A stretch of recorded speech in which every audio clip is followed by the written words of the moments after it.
evening. It is Thursday, May 21st, 2026. My name is Jake Maaske, and this is the Debateless News Rundown.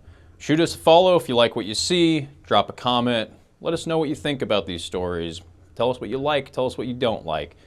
Today I got another update on the Austin drive-by shootings that happened this weekend, a pleasant development in regards to the Somali fraud in Minnesota that was uncovered a few months back, an attempt to speed up deportations, some foresight on what may be coming in Cuba, and a shocking statistic in regards to free speech in the UK. So let's get right into it. The Austin shooting, what we know, I've been covering this throughout the week. 3 Hispanic kids did a dozen drive-by shootings in South Austin this past weekend, and they have been jailed. But of course, there's always more to the story.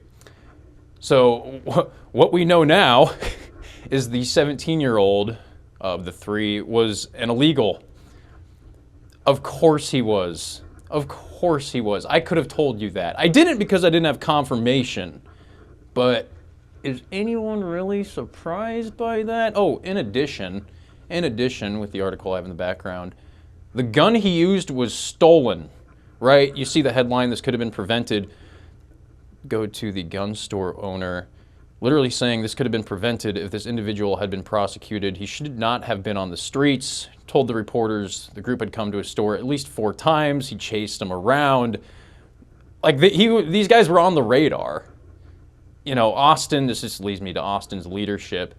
Very progressive local government that just simply thinks with their hearts and not their minds.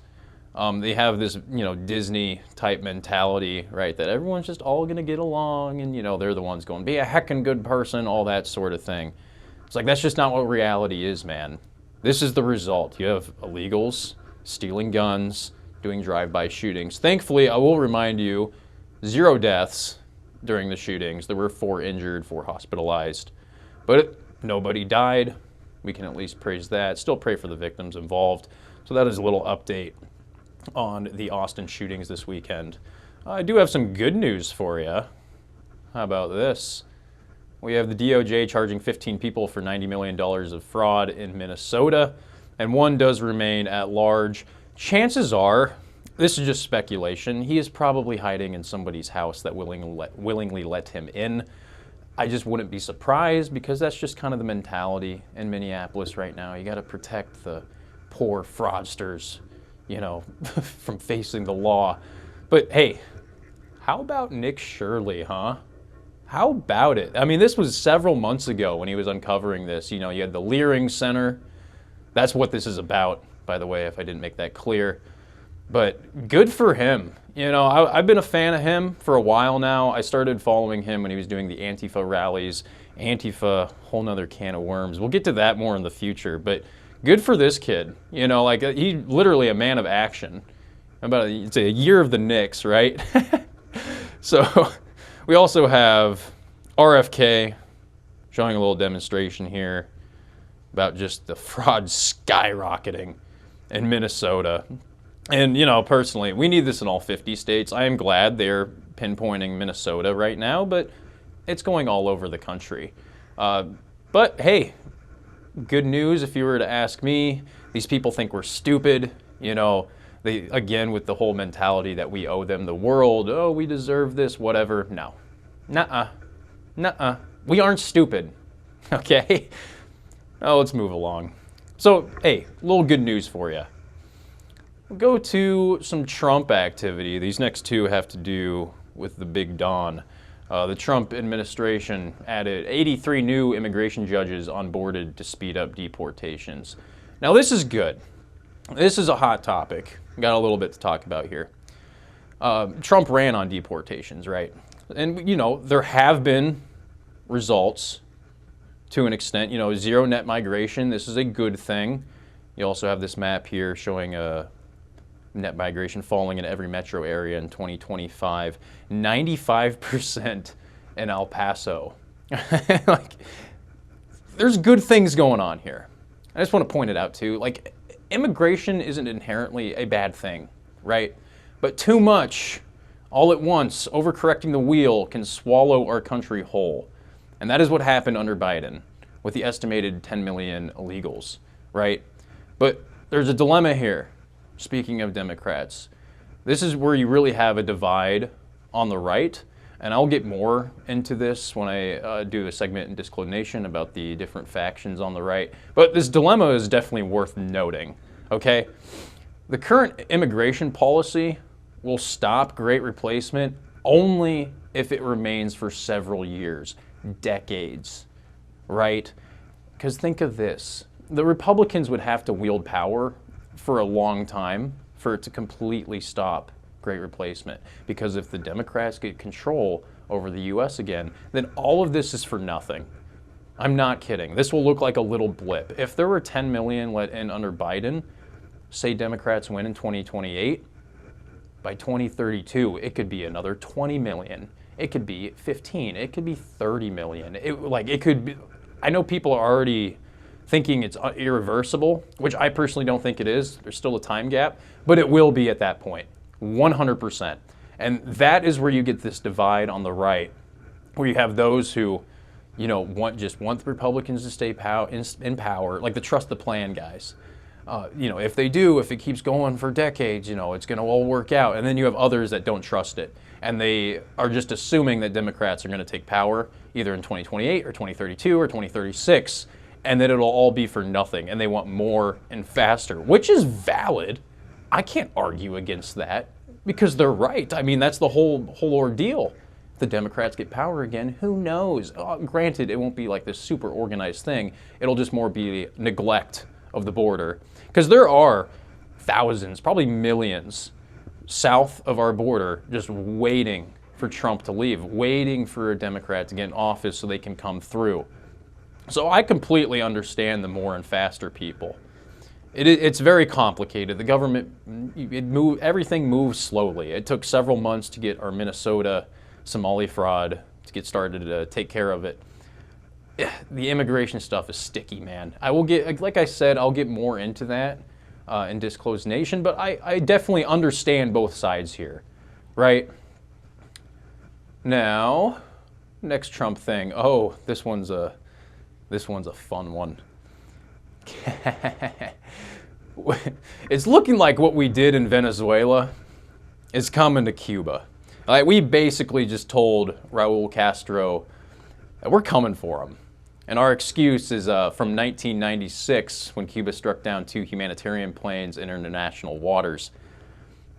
I'm so for this. I am so for this. Locking down the American supercontinent is the game plan to remain as an empire as we go forth into the future. That's just simply what it is.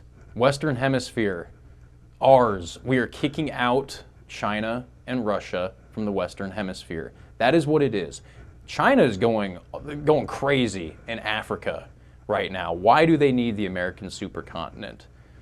You know what I mean? Like, this is our sphere. If we want to keep, and it'll be better if we have control of the American supercontinent. You want to talk about immigration? You know why? Everyone leaves because their countries stink, because we are a better country. The land of opportunity, whatever excuse they use. Well, I think of it this way too. Why is El Salvador all of a sudden, I was going to say one of the safest, but it might be the safest country in the Western Hemisphere? It's because they locked down. Just imagine a first world Central America.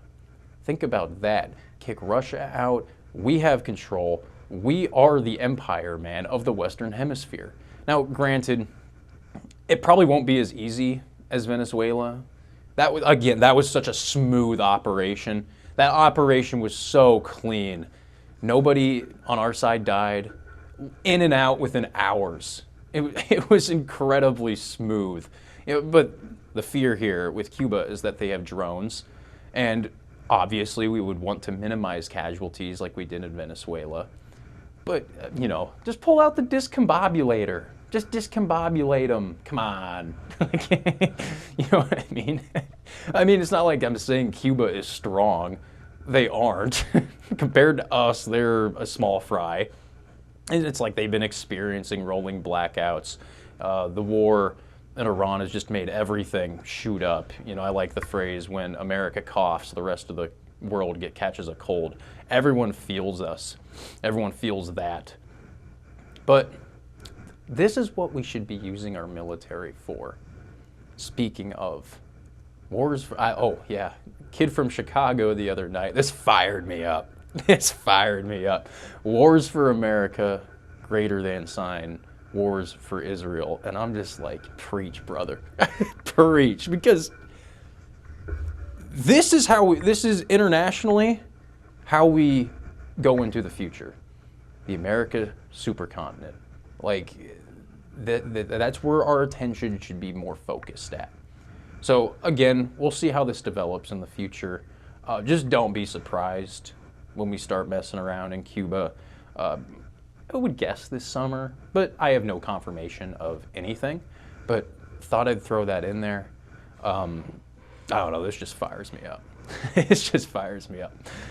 And we got the interesting statistic in the UK, and I'll go to the actual quote where it quotes the Times of London. The United Kingdom, according to the Times in London, a very prestigious newspaper, on any given day, on average, 30 people are arrested for what they post on social media. And I like how it emphasizes it here, because I would too.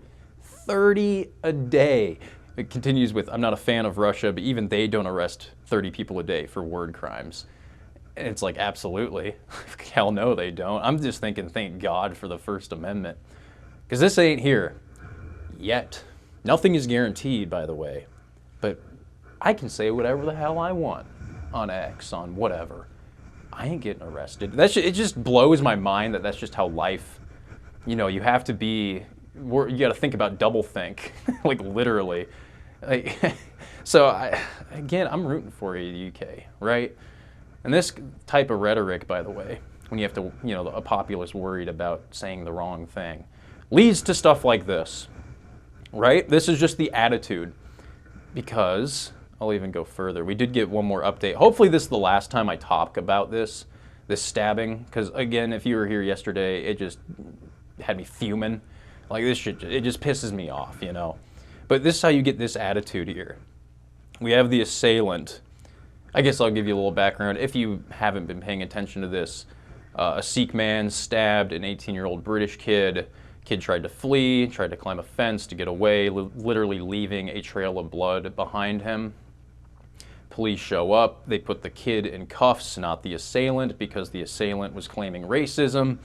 Just a pathetic situation overall. But we have this. This is how he's trying to talk his way out of it. I thought I had to do something because I was afraid that he was going to stab me with my own kirpan. However you may say it. The knife. Ridiculous. This is what I mean when it comes with the attitude. They think they can get away with anything. Like, we're not dumb. Who is falling for this? Like, imagine if I, you know, was carrying and I claimed I had to shoot somebody because I was worried they were going to grab my gun and shoot me with it. It does not check out at all. You are the one with the weapon. You're just going to let them take it away from you? Like, again, who is falling for that? It's just ridiculous. Like, again, they literally think we're stupid. We aren't. We aren't that dumb. Anyway, hopefully the next time I get into this, it has either to do with the guy getting imprisoned or deported. Both would be a good ending. Honestly, there really isn't a good ending because the kid did unfortunately pass.